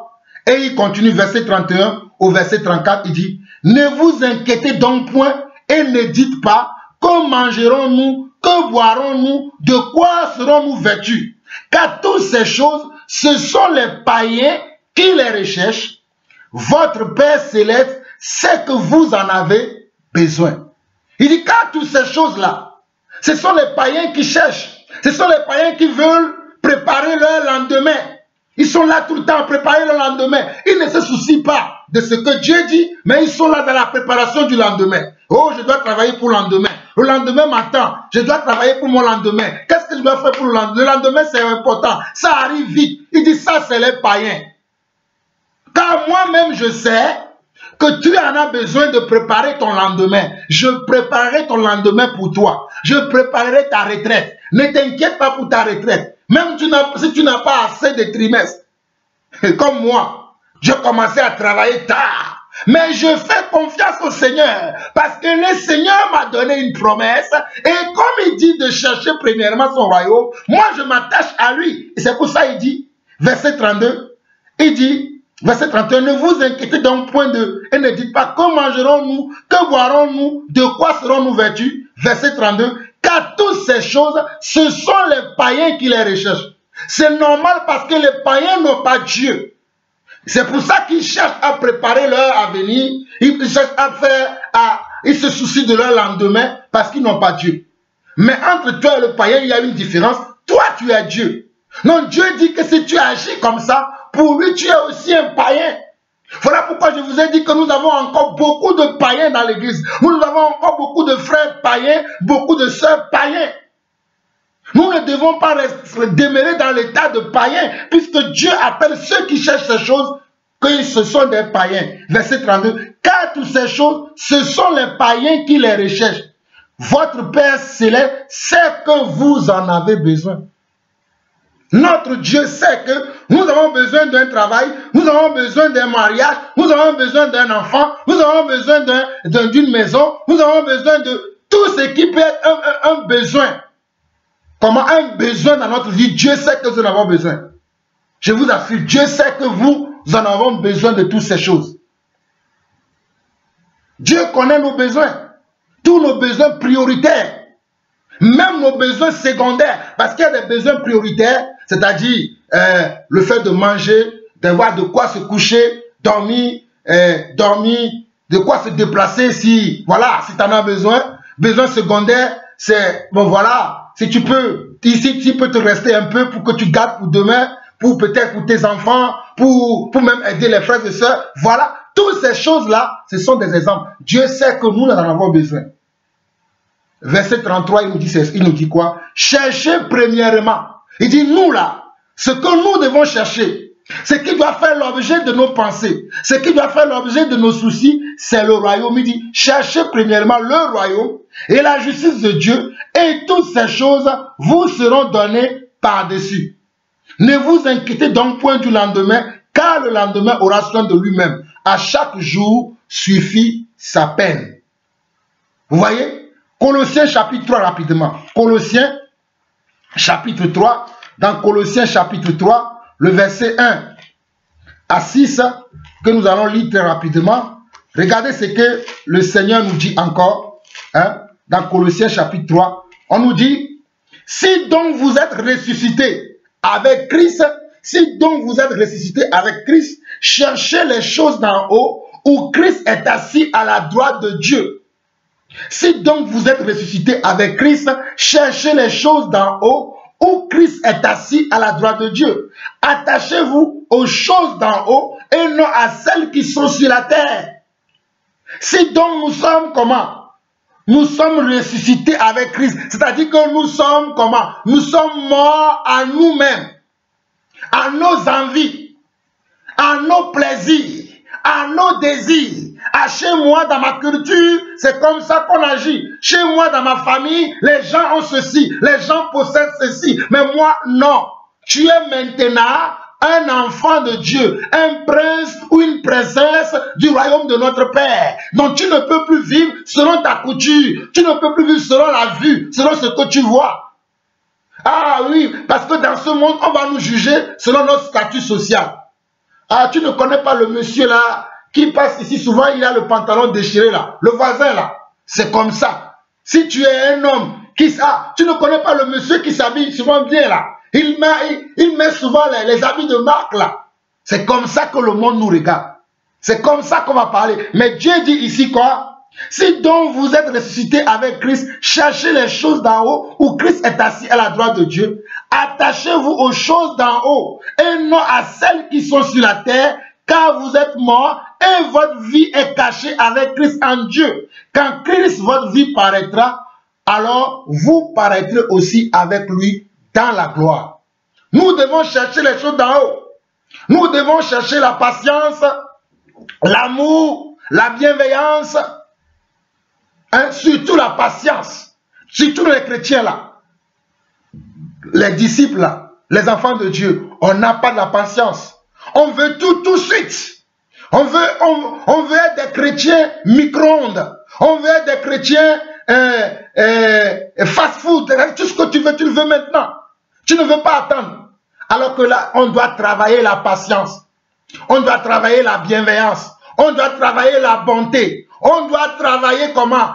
Oh, on doit travailler. Voilà pourquoi on nous dit, attachez-vous aux choses d'en haut et non à celles qui sont sur la terre. Car vous êtes morts et votre vie n'existe plus. Votre vie est cachée avec Christ en Dieu. Quand Christ, votre vie paraîtra, alors vous paraîtrez aussi avec lui dans la gloire. Notre vie maintenant va être cachée en Jésus. Lorsque Christ va paraître, nous allons aussi paraître avec lui dans la gloire. Voilà pourquoi au verset 5, on nous dit, faites donc mourir ce qui est dans vos membres est terrestre. Tout ce qui est dans nos membres est terrestre, est assujetti à la terre. A pour base, sous-bassement, la terre, on nous dit, faites donc mourir ce qui est terrestre, ce qui est dans vos membres est terrestre, la débauche, l'impureté, les passions, les mauvais désirs. Regardez, les mauvais désirs. Les mauvais désirs. Et la cupidité qui est une idolâtrie. Même la cupidité, le fait de vouloir être riche à outrance. Oh, c'est incontournable pour toi que tu sois dans la classe moyenne ou bien dans la classe basse. C'est incontournable pour toi. Tu dis, hey, moi je ne veux pas être... Il faut que je sois riche à tout prix. Ben, tu es à la merci de qui? De l'ennemi. Il va te proposer des choses qui sont en dehors de la volonté de Dieu. Et puisque ton souhait, c'est d'être riche, c'est comme ça que le diable va t'emporter. C'est à cause de ces choses-là que la colère de Dieu vient sur les fils de la rébellion. C'est à cause de ces choses que la colère de Dieu vient sur les fils de la rébellion. Mais toi et moi, nous ne sommes pas des fils comment? De la rébellion. Donc nous ne devons pas accepter ces choses. Voilà pourquoi il dit, c'est à cause de ces choses que la colère de Dieu vient sur les fils de la rébellion. 1 Timothée chapitre 6 rapidement. 1 Timothée chapitre 6 pour terminer cette question. 1 Timothée chapitre 6 dit ceci, à partir du verset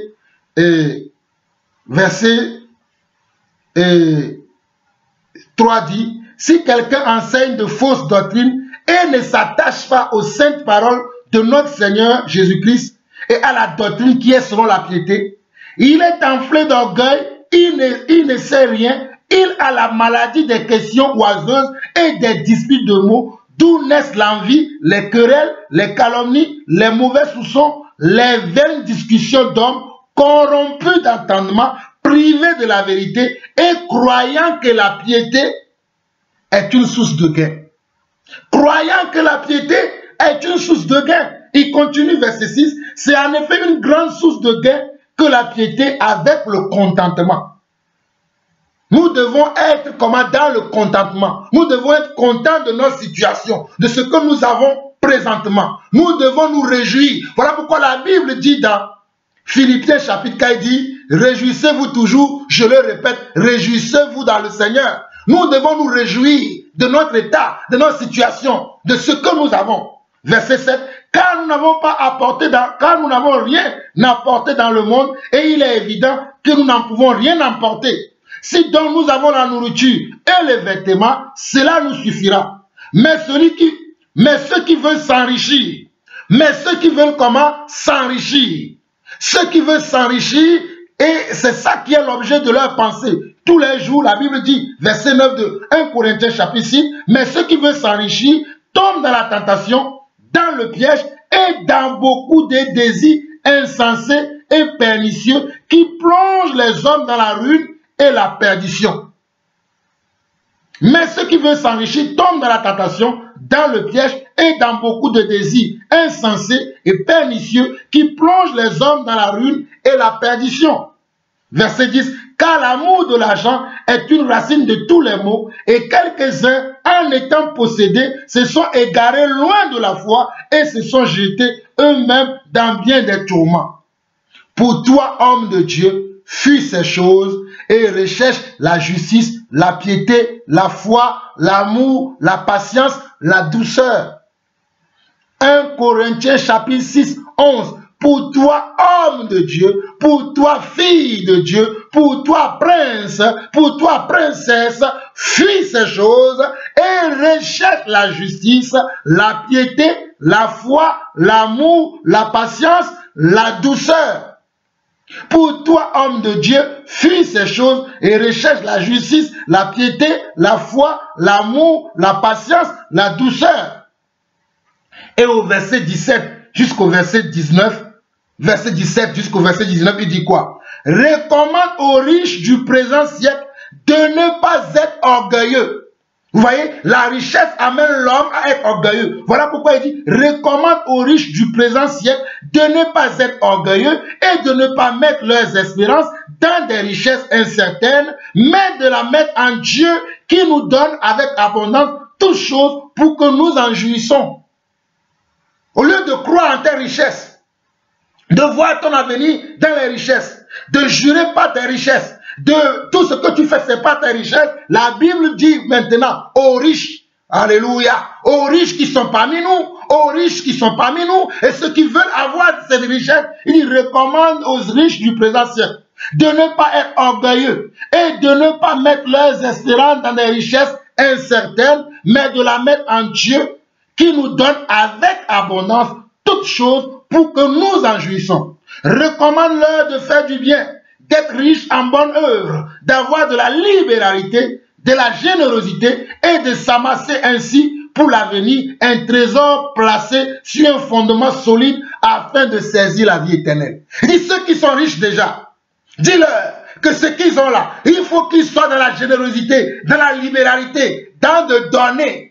Il faut qu'ils soient dans la générosité, dans le partage de ces choses, parce que s'ils font ça, le verset 19, il dit, recommande, verset 18 au verset 19, recommande-leur de faire du bien, d'être riches en bonne œuvre, d'avoir de la libéralité, de la générosité et de s'amasser ainsi pour l'avenir un trésor placé sur un fondement solide afin de saisir la vie éternelle. Regarde ce que Jésus dit. C'est pas moi, c'est Jésus qui dit ça. Alléluia. Amen. Nous allons voir la quatrième question rapidement. Alors, quelle attitude adopter en face de l'esprit de l'erreur, en face d'une fausse doctrine, en face du mensonge? Question 4. Quelle attitude, quel comportement, quelle façon adopter en face de l'esprit de l'erreur, en face d'une fausse doctrine, en face du mensonge? Quelle est l'attitude que je dois avoir? Regardez, la Bible nous dit dans 1 Thessaloniciens, allons-y rapidement, 1 Thessaloniciens chapitre 5, 1 Thessaloniciens chapitre 5, verset 19 au verset 22 dit ceci.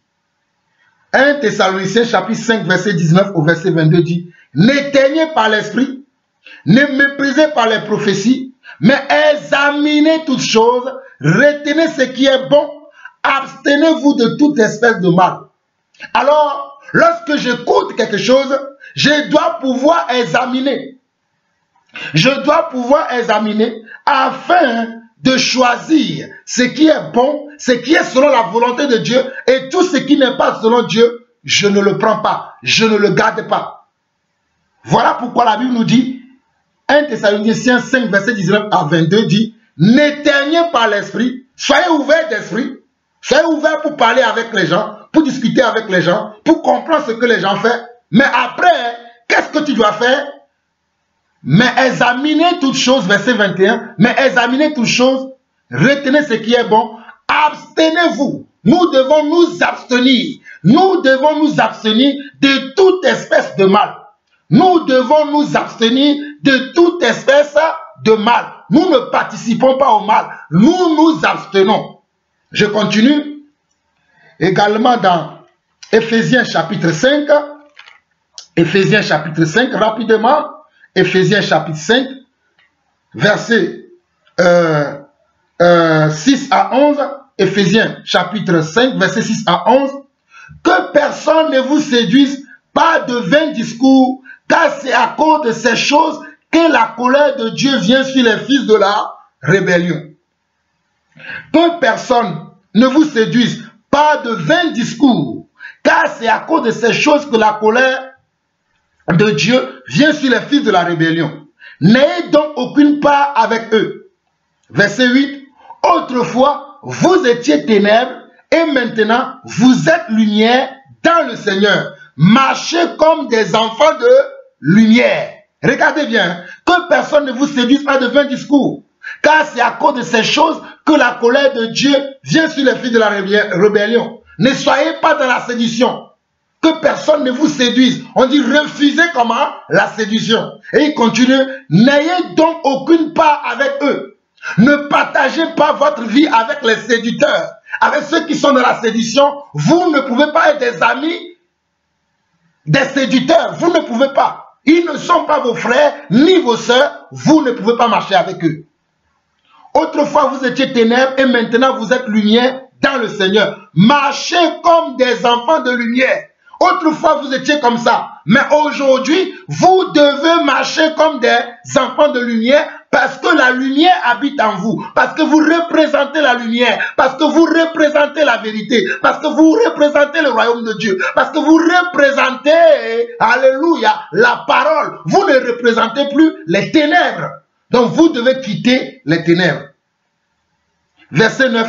Car le fruit de la lumière consiste en toutes sortes de bonté, de justice et de vérité.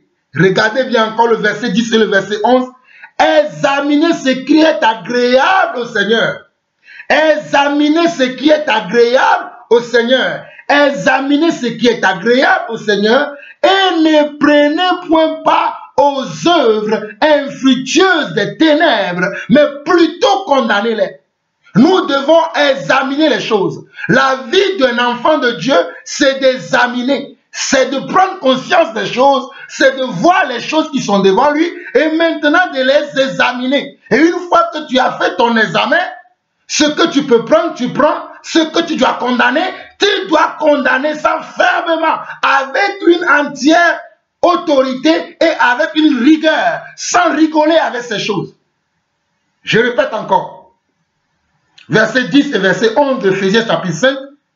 Examinez ce qui est agréable au Seigneur et ne prenez point part aux œuvres infructueuses des ténèbres, mais plutôt condamnez-les. Si vous n'êtes pas d'accord, allons lire rapidement 2 Jean, le deuxième épître de Jean. Nous lisons du verset 7 au verset 11. 2 Jean, verset 7 au verset 11 dit ceci. Car plusieurs séducteurs sont entrés dans le monde et ne déclare pas publiquement que Jésus-Christ est venu en chair. Celui qui est tel, c'est le séducteur et l'antéchrist. 2 Jean 7 à 11 dit, car plusieurs séducteurs, on n'a pas maintenant un problème avec un seul séducteur ou bien avec 2 séducteurs. Il y en a plusieurs qui sont maintenant des séducteurs dans l'église et aussi dans le monde. Nous avons plusieurs séducteurs qui sont là aujourd'hui. Mais qu'est-ce que moi je dois faire? Voilà ce que la Bible me dit. Verset 8. Prenez garde à vous-même afin que vous ne perdiez pas le fruit de votre travail, mais que vous receviez une pleine récompense. Je dois prendre garde. Ça veut dire je dois faire attention. Je dois être sur le qui-vive. Je ne dois pas être naïve. Je ne dois pas être dans l'ignorance. Mais je dois chercher à connaître le fond des choses. Je ne dois pas être à l'apparence des choses. Je dois chercher à connaître le fond des choses. Qu'est-ce qui se cache derrière les choses afin de ne pas tomber dans des pièges. Voilà pourquoi on me dit, prenez garde à vous-même afin que vous ne perdiez pas le fruit de votre travail, mais que vous receviez une pleine récompense. On dit, verset 9 au verset 11, dit ceci. Alléluia. J'aime la parole de Dieu. Quiconque va plus loin et ne demeure pas dans la doctrine de Christ n'a point Dieu.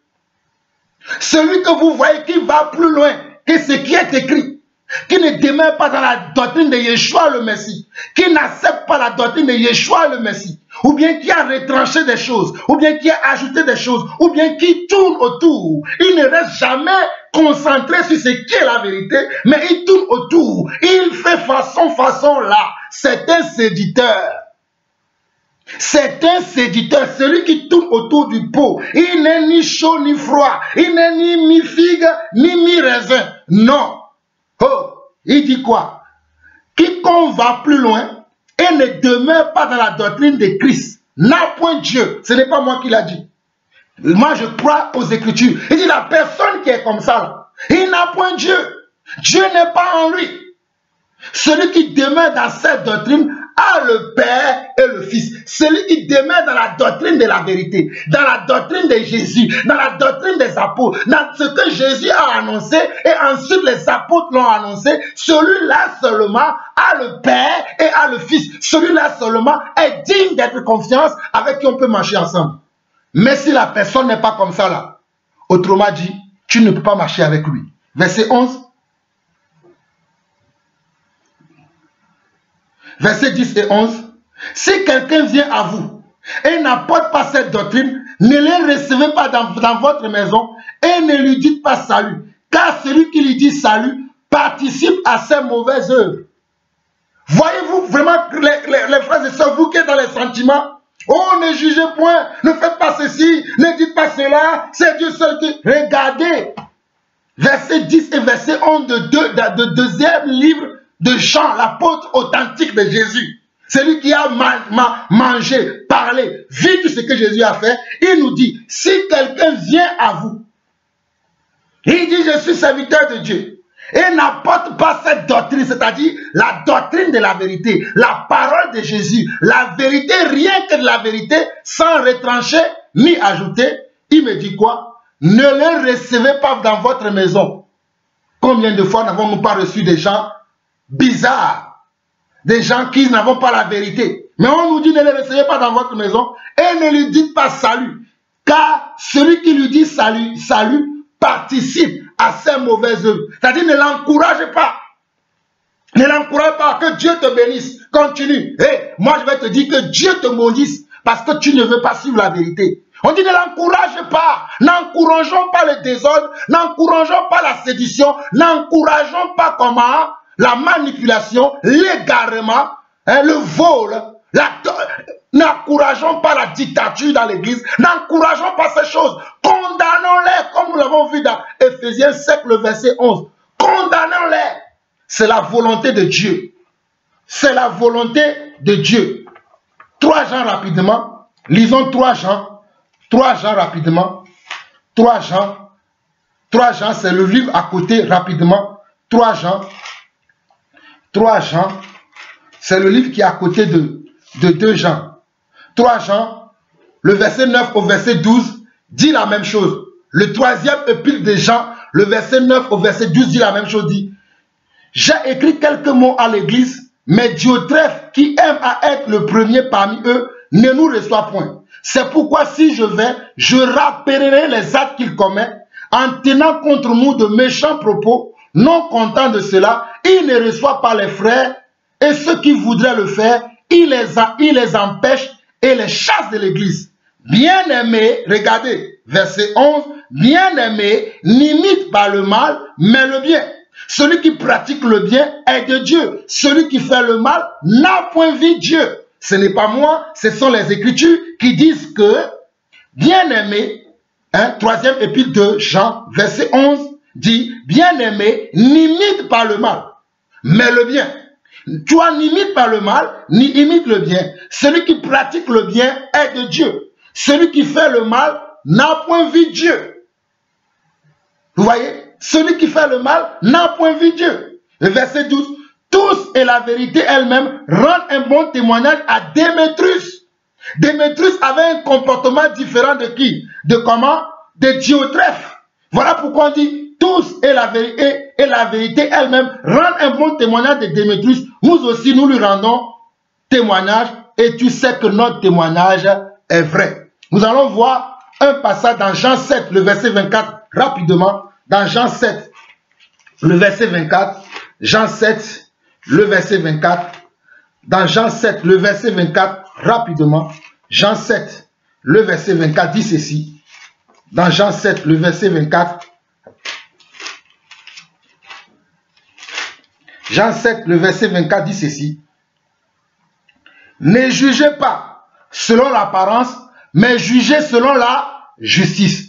Ne jugez pas selon l'apparence, mais jugez selon la justice. Nous ne devons pas juger selon l'apparence, mais nous devons juger selon la justice. Il y a des gens qui disent ne jugez pas, ne faites pas ceci, ne faites pas ça. Nous ne devons pas juger selon l'apparence, mais nous devons chercher à connaître la profondeur des choses, à connaître l'état des choses, à connaître la pensée des choses, à connaître le mobile, la motivation des choses, afin de poser un jugement qui est vrai, qui est juste et qui est réel. Afin de poser un jugement qui est juste, qui est vrai et qui est réel. Alors si nous regardons dans Jean chapitre 8, le verset 12 au verset 19, Jean chapitre 8, le verset 12 au verset 19, Jésus leur parla de nouveau et dit, « Je suis la lumière du monde. Celui qui me suit ne marchera pas dans les ténèbres, mais il aura la lumière de la vie. » Là-dessus, les pharisiens lui disent, « Tu rends témoignage de toi-même. Ton témoignage n'est pas vrai. » Jésus leur répondit, « Quoique je rende témoignage de moi-même, mon témoignage est vrai, car je sais d'où je suis venu et où je vais. Mais vous ne savez pas d'où je viens ni où je vais. Vous jugez selon la chair. Moi, je ne juge personne. Et si je juge, mon jugement est vrai, car je ne suis pas seul, mais le Père qui m'a envoyé est avec moi. Il est écrit dans votre loi que le témoignage de deux hommes est vrai. Je rends témoignage de moi-même et le Père qui m'a envoyé rend témoignage de moi. » Il lui dit donc, « Où est ton Père ?» Jésus répondit, « Vous ne connaissez ni moi, ni mon Père. Si vous me connaissiez, vous connaîtrez aussi mon Père. » Donc des fois les gens vont dire, ce que tu dis là, ce n'est pas vrai parce que tu ne peux pas rendre témoignage de toi-même. Mais si l'Esprit de Dieu à l'intérieur de moi me confirme que ce que je dis, c'est ça qui est la vérité, quand bien même que je n'aurai pas une personne tierce qui va prouver que ce que je dis est vrai, mais parce que le Père qui est la vérité, l'Esprit de Dieu qui est la vérité, qui est en moi, qui me convainc que la parole, qui me convainc que la révélation, qui me convainc que l'attitude, le comportement, l'action, le caractère que j'ai, c'est ça qui est bon. C'est pas parce que vous vous dites non que je vais accepter. Je relis encore ce passage rapidement. Jean 8, verset 12 au verset 19. Jésus leur parla de nouveau et dit, « Je suis la lumière du monde. Celui qui me suit ne marchera pas dans les ténèbres, mais il aura la lumière de la vie. » Là-dessus, les pharisiens lui disent, « Tu rends témoignage de toi-même. Ton témoignage n'est pas vrai. » Jésus leur répondit, « Quoique je rende témoignage de moi-même, mon témoignage est vrai, car je sais d'où je suis sorti et où je vais. Mais vous ne savez d'où je viens ni où je vais. Moi, je sais d'où je suis sorti et je sais là où je vais. Voilà pourquoi je confirme, j'insiste, je vous corrige, je censure, parce que je sais ce que je dis. Je sais ce que je dis. » Il continue. « Vous jugez selon la chair, moi je ne juge personne. Vous jugez selon l'apparence, c'est-à-dire selon la chair. Vous ne cherchez pas à aller en profondeur. Vous ne cherchez pas à vous transcender, à aller au-delà, à voir les motivations, à comprendre le pourquoi du comment. Vous ne cherchez pas ça. Vous regardez juste, vous dites, ah, on est choqué, on est ceci. » Il continue, verset 16 au verset 19. « Et si je juge, mon jugement est vrai, car je ne suis pas seul, mais le Père qui m'a envoyé est avec moi. Il est écrit dans votre loi que le témoignage de 2 hommes est vrai. J'admets que dans la loi, on dit le témoignage de 2 personnes est vrai. Si 2 personnes viennent témoigner de quelque chose, c'est que cela est vrai. Mais Jésus continue au verset 18. Je rends témoignage de moi-même. Et le Père qui m'a envoyé rend témoignage de moi. Il lui dit, où est donc ton Père? Où est donc ton Père? Jésus répondit, vous ne connaissez ni mon Père, ni moi. Si vous me connaissiez, vous connaîtrez aussi mon Père. Et cette chute-là, ce dernier passage-là, nous amène maintenant à la question 5. Qui est Jésus? Qui est Jésus? Alléluia. Quelle est l'identité de Jésus-Christ? Alléluia. Quelle est l'identité de Jésus-Christ? Qui est Jésus? Est-il le Père? Voilà la 5e question. Qui est Jésus? Est-il le Père? Qui est Jésus? Est-il le Père? Qui est Jésus? Est-il le Père? Est-ce que Jésus est-il le Père? Regardons rapidement. Nous n'avons pas le temps. Seigneur, comme nous n'avons pas le temps, je vais vous servir Jean 14. Alléluia. Jean 14. Merci Seigneur. Jean 14, verset 7 au verset 11. Jean 14, verset 7 au verset 11. Dit ceci. Si vous me connaissiez, c'est Jésus qui parle. Si vous me connaissez, vous connaîtrez aussi mon Père. Et dès maintenant, vous le connaissez et vous l'avez vu. Jésus dit, si vous me connaissez, c'est-à-dire connaître quelqu'un, c'est que tu connais la personne, tu connais son nom, tu connais la personne personnellement. C'est ça connaître quelqu'un. Tu l'as vu, tu sais qu'il y a lui là. Jésus dit, si vous me connaissez, vous connaîtrez aussi mon Père. Et dès maintenant, vous le connaissez et vous l'avez vu. Quand Jésus parlait, il parlait de lui. Il dit, si vous me connaissez, moi Jésus, vous connaîtriez aussi mon Père. C'est-à-dire, quand vous me connaissez, il dit, si vous me connaissez, vous connaîtrez aussi mon Père. Et dès maintenant, vous le connaissez et vous l'avez vu. Vous me voyez, moi Jésus, mais vous avez vu comment? Le Père. Si vous me connaissez moi, vous savez que c'est moi qui suis le Yeshua, le Messie. Non, vous connaissez aussi mon Père. Et comme vous m'avez connu et que vous m'avez vu, vous avez vu le Père.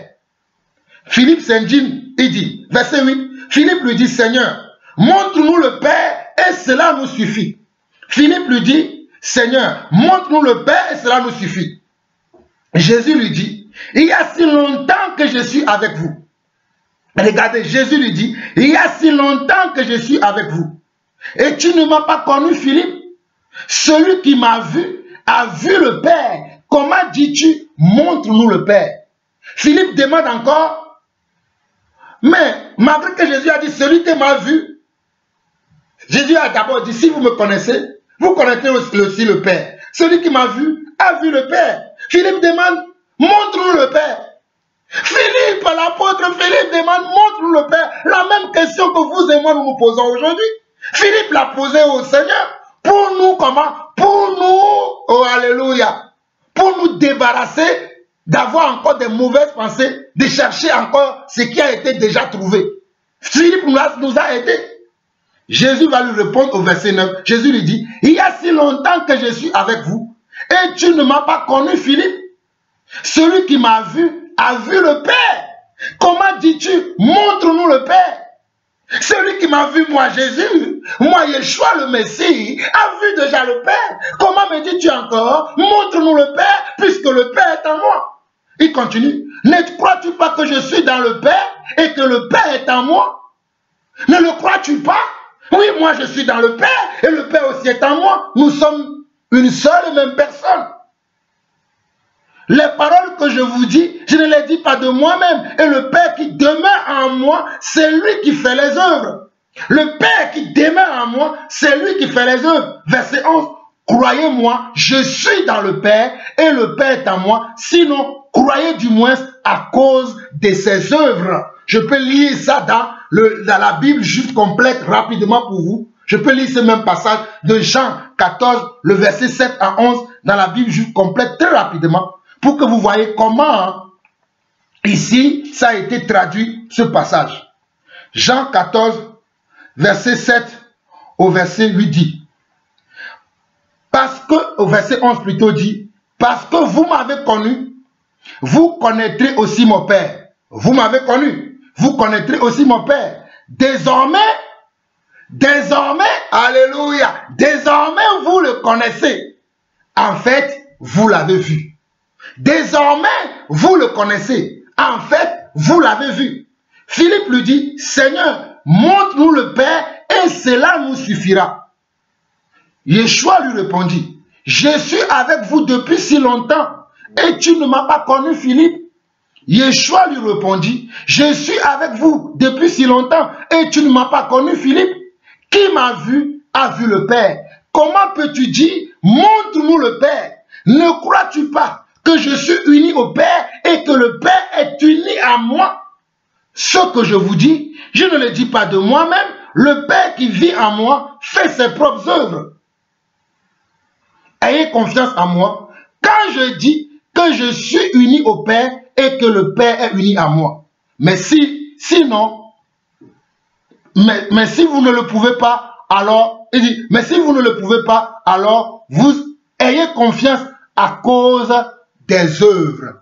Il dit, même si vous ne le pouvez pas, au moins à cause des œuvres que je fais, si je ne suis pas moi-même Dieu, parce que c'est Dieu seul qui pardonne les péchés, Jésus a vu des gens, il leur a dit, tes péchés te sont pardonnés. Les Juifs étaient scandalisés. On dit, mais comment il peut dire, quel pouvoir il a? Il se prend pour Dieu parce que les Juifs savaient que seul Dieu peut pardonner les péchés. Voilà pourquoi il disait que Jésus blasphémait. Parce qu'il ne pouvait pas comprendre que Jésus peut dire, tes péchés sont pardonnés.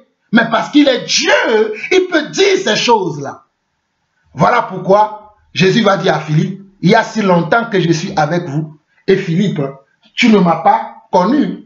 Il y a si longtemps que je suis avec vous. Et Philippe, tu ne m'as pas connu. C'est ainsi que nous allons nous arrêter là aujourd'hui. Que le Seigneur vous bénisse. Nous continuerons prochainement. Éternel notre Dieu, nous te bénissons encore pour ce moment. Toi qui es notre Seigneur, toi qui es notre Dieu, nous te disons merci pour ce moment. Corrige-nous, enseigne-nous et que ta parole puisse nous amener à grandir en toi, à chercher ta volonté, à faire tout le temps ce que toi tu souhaites, à faire tout le temps ce que toi tu désires, afin que toute la gloire, toute la puissance soit à toi seul Jésus-Christ. Car toi tu es notre Dieu, tu es notre Père. En toi il n'y a pas de mensonge, en toi il n'y a pas de confusion, en toi il n'y a pas de confusion, il n'y a pas de trouble. Père, merci, parce que toi tu es le Dieu véritable et la vie éternelle. Montre-nous, Seigneur Dieu, comment nous devons t'aimer, comment nous devons marcher dans ta voie, comment nous devons te suivre et comment nous devons t'adorer. À toi seul la gloire, l'honneur et la puissance pour des siècles, au nom de Jésus-Christ. Amen. Alléluia.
Shalom.